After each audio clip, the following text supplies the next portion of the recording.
Interesting piece here. California's Uber and Lyft drivers may soon be forced to become union employees. What on earth is that all about? Right, and check out my cap here, Dara and David. I need money, not your feelings, not your BS. So, beautiful little logos here. This is written by Edward Henderson. The California legislature may soon settle a long-standing debate over Assembly Bill AB 1340, a contentious proposal that would let rideshare drivers unionize by relinquishing their independent contractor status.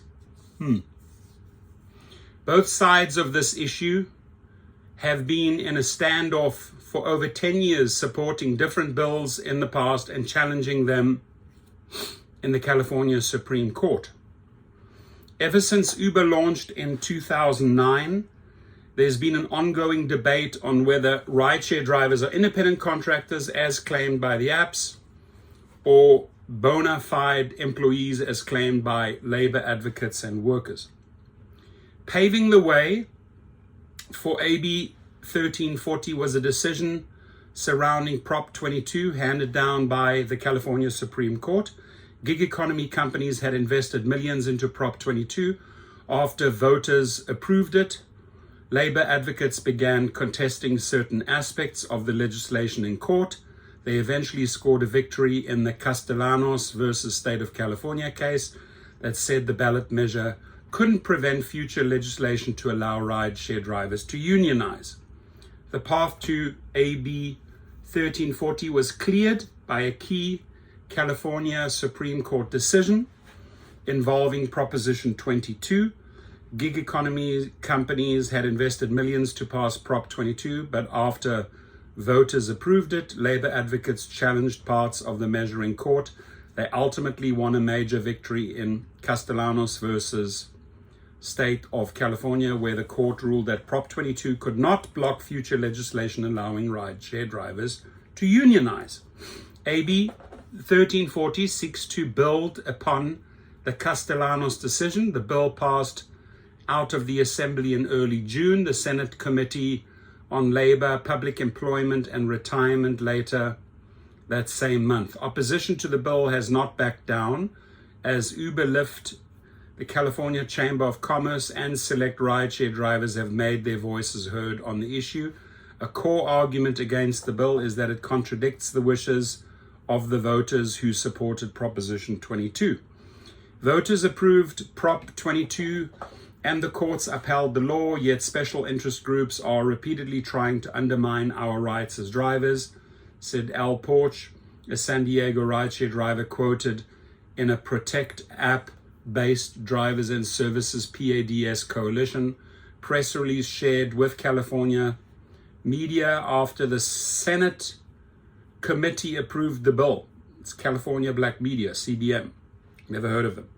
This bill is bad for drivers, bad for consumers, and will threaten the personal information and privacy of millions of rideshare drivers like me, Porch said. The legislator should reject this policy. Other arguments against the bill include it forces companies to share the personal information of rideshare drivers. It would limit the flexibility that rideshare drivers value when it comes to work schedules. It could lead to increasing prices for consumers. AB 1340 will directly impact millions of app-based drivers and California consumers, said Julian Canet, president and CEO of the California Hispanic Chambers of Commerce. The result will be higher prices and fewer rideshare availability, which is bad for drivers, bad for consumers, and bad for businesses. I'll let you make the decision, right? I'm just reading this out loud. Union advocates say AB 1340 would allow for higher pay. According to a 2024 UC Berkeley Labor Center study, California gig rideshare drivers earn a median employee equivalent pay of $5.97 per hour, almost $6 after expenses.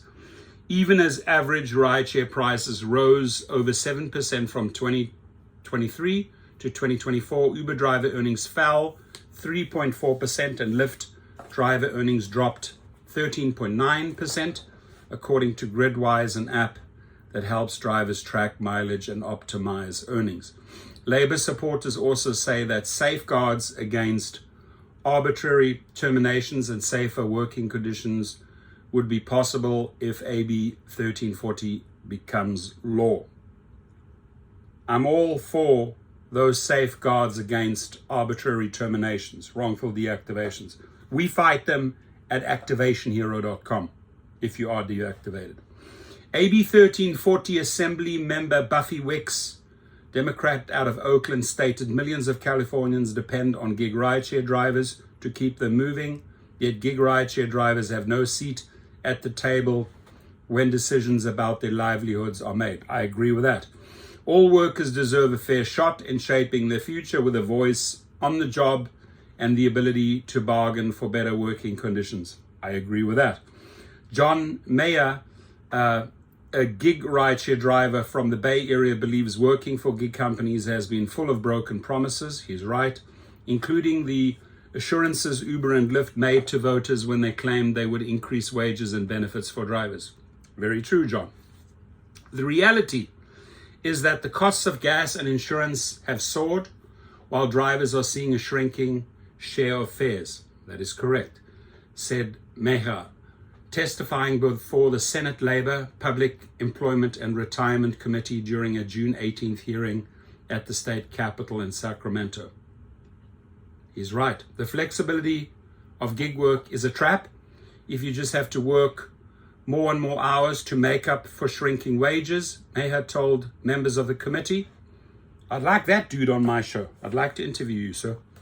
The only way for drivers to address these challenges and earn a fair share of rideshare companies' record-breaking profits is through a union. Actually, I have to agree with that. Not everybody loves unions, but what are they doing? They're shafting you, right? On July the 9th, the Senate Committee on Appropriations approved AB 1340 with a 11-4 vote. It is now expected to move onto the Senate floor for debate and a vote. If both chambers pass the final version of the bill after any amendments, the bill goes to the governor's desk for his consideration. Hopefully he won't veto it. If AB 1340 is signed into law, the earliest drivers could officially unionize would be January the 1st, 2026. That's also when LAX People Mover opens up, FYI. So check it out, my friends. I'm going to leave the link below. Interesting article. Very interesting article. Legit points. Obviously, they're fighting back like crazy. That's one thing these companies don't want. They do not want you to become an employee. They do not want you to join a union. They want to control the definition of independent contractor. Now, if you were a true independent contractor that can cancel, accept, set his own rates, all things an independent contractor should be able to do under the law. However, they don't abide by independent contractor laws, these companies. They brand you like a bull. Independent contractor, IC. But do they treat you like a true IC? No, they don't. Threats are attached, wrongful terminations are attached. You are not allowed to work as a free driver, but instead with all of these controlling factors these companies enforce upon you. That's not the true definition of an independent contractor. I should be able to act independently as I wish, cancel whatever trip I want, be able to negotiate better rates, right? So it's time that they lived up to the independent contractor law. That, I think, is the biggest problem here. I'm not all for drivers becoming employees. I think the model would implode, would fall apart. But I am for a hybrid where an independent contractor gets treated like an independent contractor with some employee rights built in. Maybe these unions are heading in that direction. We shall see. Your comments.